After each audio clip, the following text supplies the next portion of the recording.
नमस्कार। कल मुंबई में इन्फोर्समेंट डिपार्टमेंट ने जो मियां नवाब मलिक पे कार्रवाई की, मेरा ऐसा मानना है कि पूरे देश में पहली बार इतने बड़े पद पे बैठा हुआ इंसान, उसका एक मुखौटा, नवाब का नकाब कल पूरे देश ने उतरते हुए देखा। और बहुत ताज्जुब की बात है कि महाराष्ट्र की राजनीति में पिछले 20 वर्षों से उससे भी अधिक एक इंसान जो सेंटर ऑफ पावर में था, जिसने संविधान की शपथ ली, महाराष्ट्र के लोगों को असेंबली में रिप्रेजेंट करता था, एक दल का मुंबई का अध्यक्ष, राष्ट्रीय प्रवक्ता। और बहुत शर्म की बात है कि वैसा इंसान के रिश्ते 1993 बॉम्ब ब्लास्ट के आरोपियों और देश के खिलाफ जिन्होंने साजिश रखी, कितनी बार मुंबई ने टेरर अटैक देखे। मैंने भी मेरे जीवन में ज़वेरी बाजार का अटैक देखा, मेरे भी बहुत से दोस्त उसमें जख्मी हुए और 2 लोगों की तो मृत्यु भी हुई।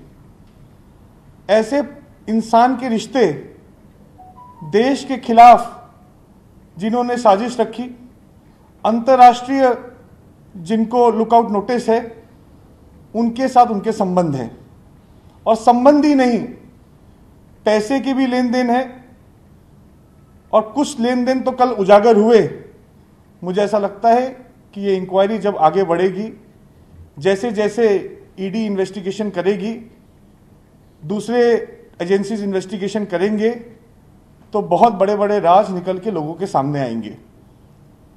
लेकिन हम मियां नवाब मलिक की बात करें तो बहुत ताज्जुब भी नहीं होता है कि कैसे उनके परिवार सिर्फ नवाब मलिक के रिश्ते दाऊद इब्राहिम, छोटा शकील, हसीना पारकर से नहीं। हमने देखा पिछले कुछ समय में नवाब मलिक के दामाद, जिनको नारकोटिक्स डिपार्टमेंट ने 550 किलो गांजे के साथ अरेस्ट किया। ये पूरा इंसिडेंट नवाब मलिक ने जब प्रेस कॉन्फ्रेंस लेकर ड्रग पेडलर के प्रवक्ता के रूप में देश में छवि लेकर सामने आए, तभी ये समझ में आ गया था कहीं ना कहीं नारकोटिक्स डिपार्टमेंट ने जो कार्रवाई नवाब मलिक पे की, उनकी दुखती रस पे कहीं ना कहीं पैर रखा गया है। सिर्फ दामाद का अरेस्ट होना नहीं, मेरा ऐसा मानना है कल की जो कार्रवाई हुई है उसमें अंतर्राष्ट्रीय ड्रग पेडलर्स और नवाब मलिक के दामाद के क्या संबंध हैं, ये भी देश के आगे उजागर होने चाहिए। अगर कोई हर्बल टबैको और वनस्पति बोलकर देश के युवाओं को ड्रग की लत लगाने का काम करता है और उसको डिफेंड करने के लिए महाराष्ट्र के कैबिनेट मिनिस्टर रोज प्रेस कॉन्फ्रेंस करके देश के सामने आते हैं, मेरा ऐसा मानना है कि ये देश में किसी को भी स्वीकार नहीं होगा।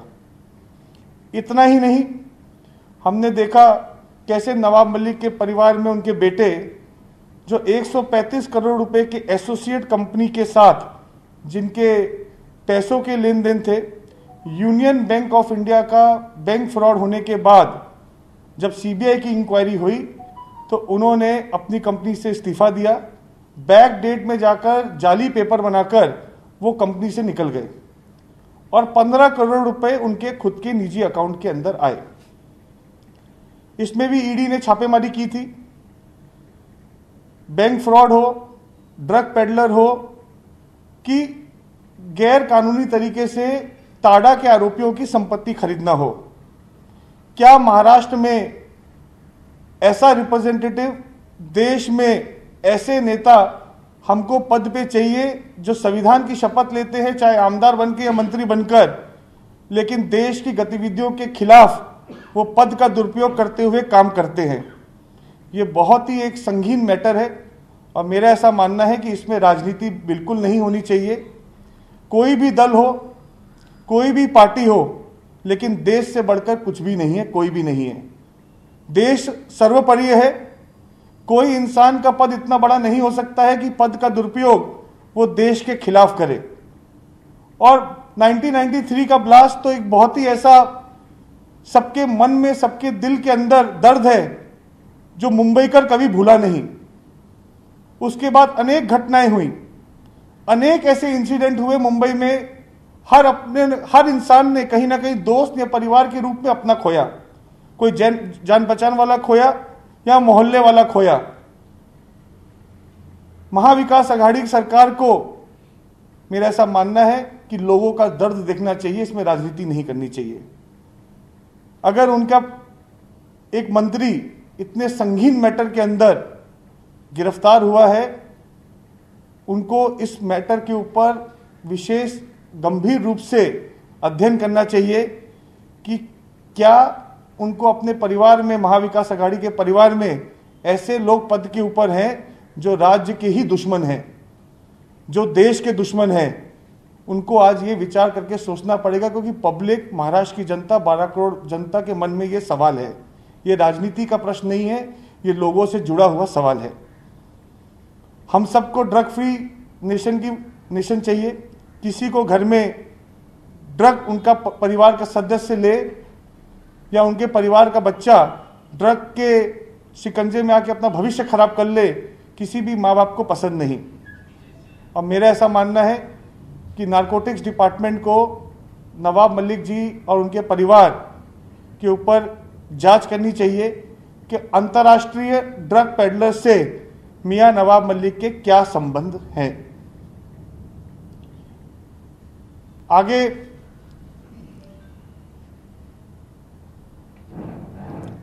हमने देखा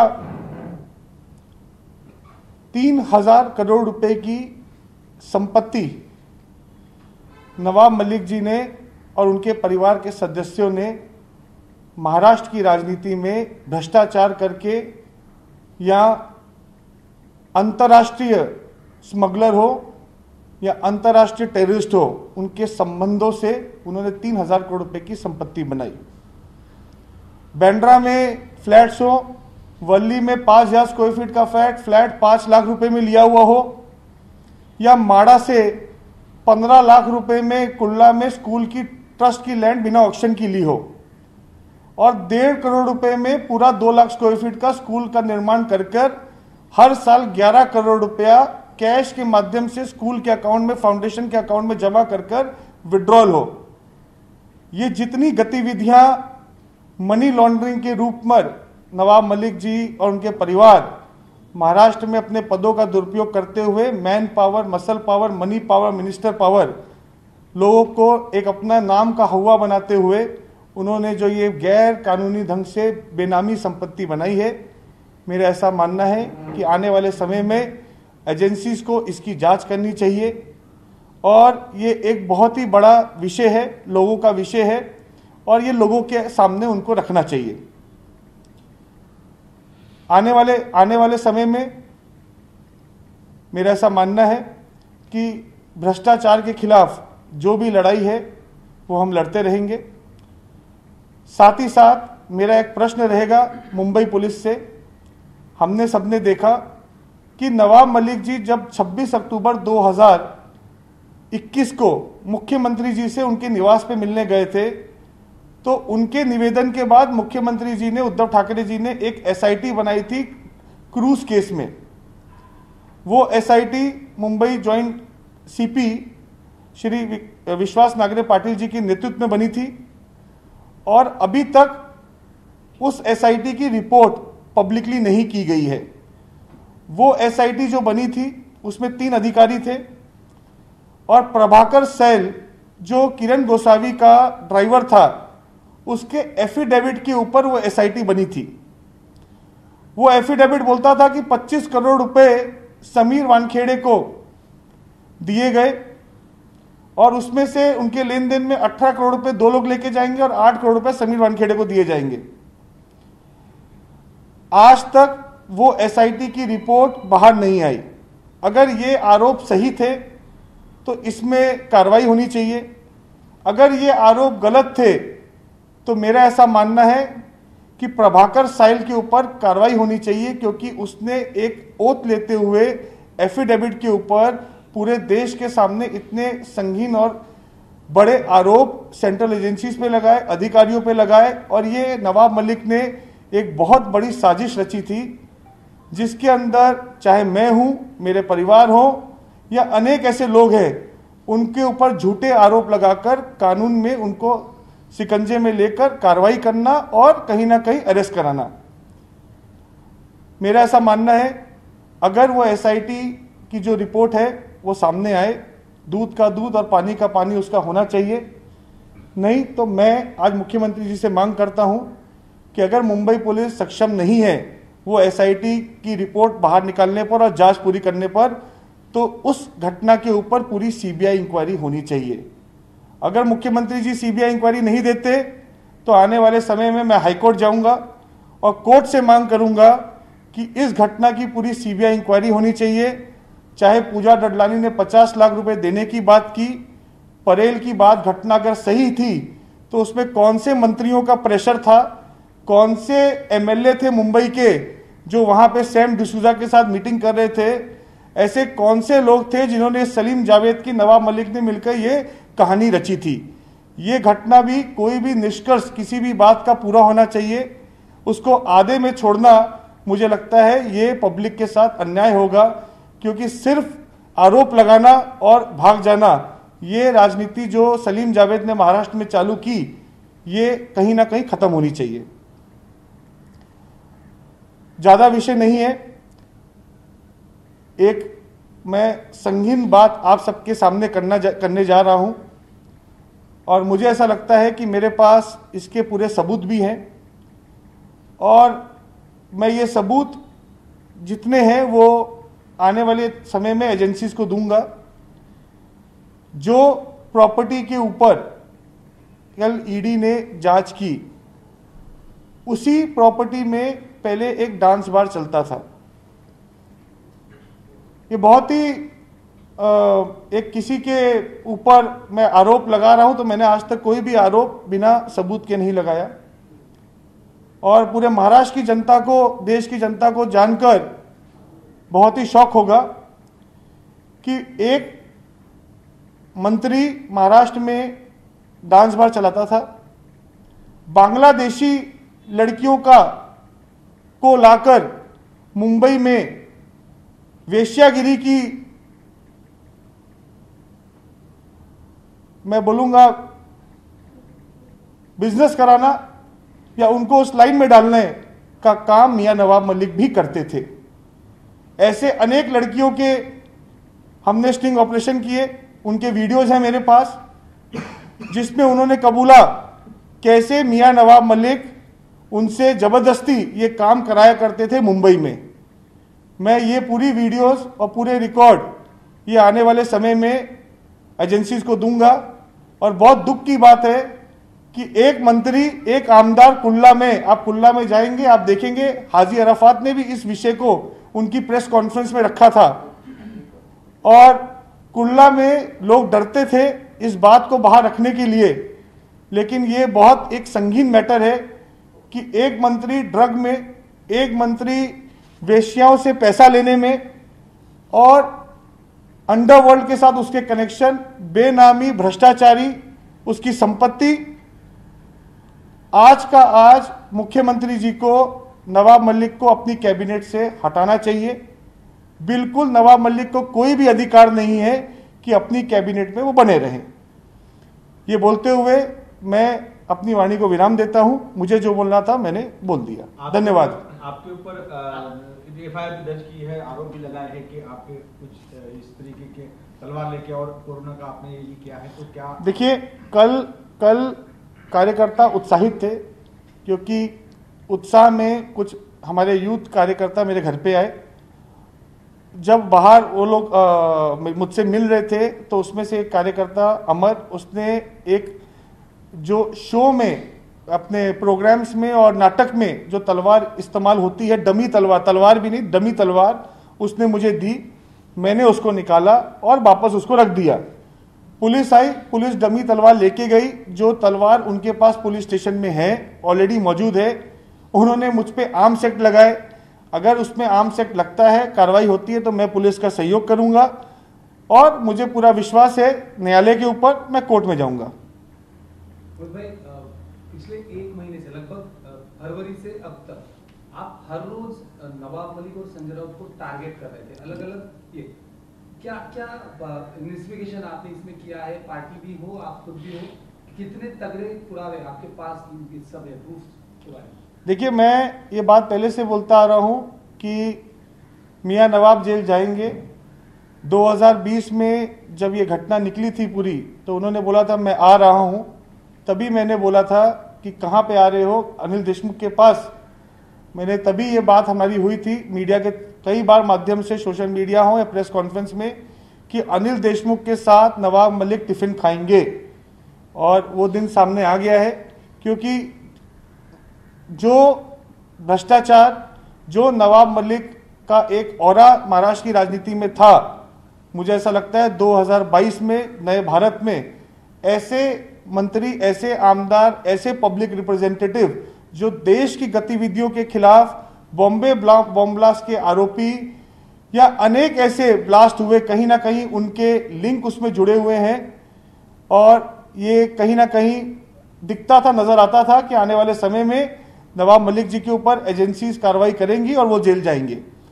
इतना ही नहीं, एनसीपी ज्वाइन करने से पहले नवाब मलिक जी समाजवादी पार्टी में थे। 93 ब्लास्ट के बाद उन्होंने समाजवादी पार्टी से मुंबई में चुनाव लड़ा। तो ये भी एक जांच का विषय रहेगा कि उस समय समाजवादी पार्टी के नवाब मलिक के क्या रिश्ते समाजवादी पार्टी के नेताओं के साथ थे। हमने देखा था कि अब्बू आसिम आजमी जी पे भी आरोप लगे थे कि लेकिन कोर्ट से वो बरी हो गए थे, उनके सब आरोप झूठे थे। और कहीं ना कहीं ऐसा महाराष्ट्र की राजनीति में चर्चा रहती है कि अब्बू आसिम जी का और नवाब मलिक का कहीं ना कहीं कॉन्फ्लिक्ट हुआ था। कहीं ऐसा तो नहीं है कि असली आरोपी नवाब मलिक थे और गलती से अब्बू आसिम जी का नाम आ गया था और नवाब मलिक बच के निकले? तो आने वाले समय में एजेंसीज को पूरी जांच करनी चाहिए कि कहीं ना कहीं 1993 ब्लास्ट के साथ नवाब मलिक के तार तो नहीं जुड़े हुए हैं। आपने जो आरोप किया है बांग्लादेश से लड़कियों को लाने का, उसका क्या आधार है कि आप उनको आरोप किया है? सबसे बड़ी बात यह है सर कि पिछले 1 महीने से आप लगातार नवाब मलिक और संजय राउत के ऊपर अलग अलग तरीके के आरोप लगाए हैं, जिसमें कुर्ला की जमीन को लेकर भी है, जिसमें उनकी गिरफ्तारी हुई है। तो उस समय आपने ये जो डांस बार की आप बात कह रहे हैं, बांग्लादेशी लड़कियों के साथ जिसमें फरोशी कराई जाती थी, उनसे अश्लील डांस करवाए जाते थे बार में उनके, तो ये आरोप अब तक आपने उसके बारे में क्यों बात नहीं की थी? आज क्यों बात कर? मैंने पहले भी ट्विटर पे की थी ये बात कि एक मंत्री या मंत्री किस तरह वेश्याएं का व्यापार मुंबई में करता है। आने वाले समय में प्रूफ के साथ ये रखूंगा। ऐसे नहीं, कितनी लड़कियों के वीडियोस हमारे पास हैं, लेकिन मैं किसी की आइडेंटिटी रिलीव करना प्रेस और मीडिया के सामने नहीं चाहता।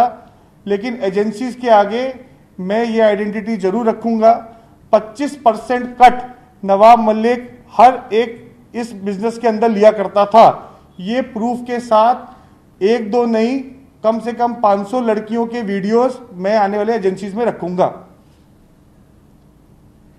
एक इल्जाम आपको लगता है कि केंद्र सरकार जानबूझकर सत्ता का दुरुपयोग करते हुए नवाब मलिक के खिलाफ कार्रवाई कर रही है, इस पे आपका क्या कहना है?